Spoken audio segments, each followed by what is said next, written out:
অনেকটা গোপনে বিয়ে করেছেন দেশের পরিচিত ইউটিউবার ও কন্টেন্ট ক্রিয়েটর তৌহিদ আফ্রিদি। গত জুলাইয়ের আন্দোলনে নানা বিতর্কের সৃষ্টির পর ঘরোয়া আয়োজনেই চুপিসারে বিয়ে সেরেছেন তিনি। আফ্রিদির বিয়ের পর তার স্ত্রীর পরিচয় নিয়ে বিভ্রাটের সৃষ্টি হয়। প্রথমে দাবি করা হয় রাইসা নামের এক তরুণীকে বিয়ে করেছেন তিনি, যিনি টিকটকে বেশ পরিচিত। তবে রাইসা জানালেন তিনি নন, যমজ বোন রিসাকে বিয়ে করেছেন আফ্রিদি। বিষয়টি নিয়ে সামাজিক যোগাযোগ মাধ্যমে বুলিংয়ের শিকার হয়েছেন এই তরুণী। মূলত রাইসা ও রিসা যমজ বোন। তাদের দুজনের চেহারার বেশ মিল রয়েছে, যে কারণে অনেকেই রিসাকে রাইসা ভেবে তৌহিদ আফ্রিদির বউ বলে পরিচয় দিচ্ছেন।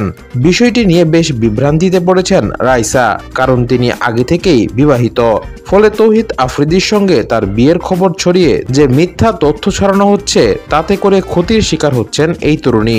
এ বিষয়ে রাইসা বলেন, আমি আর আমার বোন কেউই টিকটক স্টার না। আমাকে টিকটকে দেখেছে এমন মানুষও আপনি তেমন খুঁজে পাবেন না। তবে হ্যাঁ, আমি ব্র্যান্ড প্রমোট করি। কিন্তু 2023-এ বিয়ে এবং এরপর মা হওয়ার পর সামাজিক যোগাযোগ মাধ্যমে সক্রিয় ছিলাম না। আমার পরিবার, স্বামীর পরিবারের একটা ভালো পরিচিতি আছে। এরপরও বুলিংয়ের শিকার হতে হচ্ছে। বিষয়গুলো নিয়ে আমি প্রয়োজনে আইনি ব্যবস্থা নেব।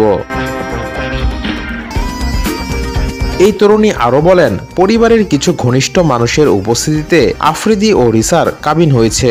আমরা চাচ্ছিলাম আনুষ্ঠানিক ঘোষণার পর সব সামনে আসুক, কিন্তু একটি অ্যাকাউন্ট থেকে বিয়ের বিভিন্ন মুহূর্ত সামনে এসেছে। এরপরই অনেকে ভুল তথ্য দিয়ে সেগুলো ভাইরাল করেছেন। আমরা সেগুলো চিহ্নিত করার চেষ্টা করছি। এরপরে আইনি ব্যবস্থা নেওয়া হবে। এদিকে বিয়ে নিয়ে তৌহিদ আফ্রিদির ভাষ্য, মেয়েকে দেখতে গিয়ে তাদের বাড়িতে বিয়ে করে ফেলেছি। পারিবারিক আয়োজনেই হয়েছে তা। আর সেই আয়োজনে দুই পরিবারের সদস্য ও ঘনিষ্ঠজনরা উপস্থিত ছিলেন। পরে বড় পরিসরে বিবাহোত্তর সংবর্ধনার অনুষ্ঠান করা হবে।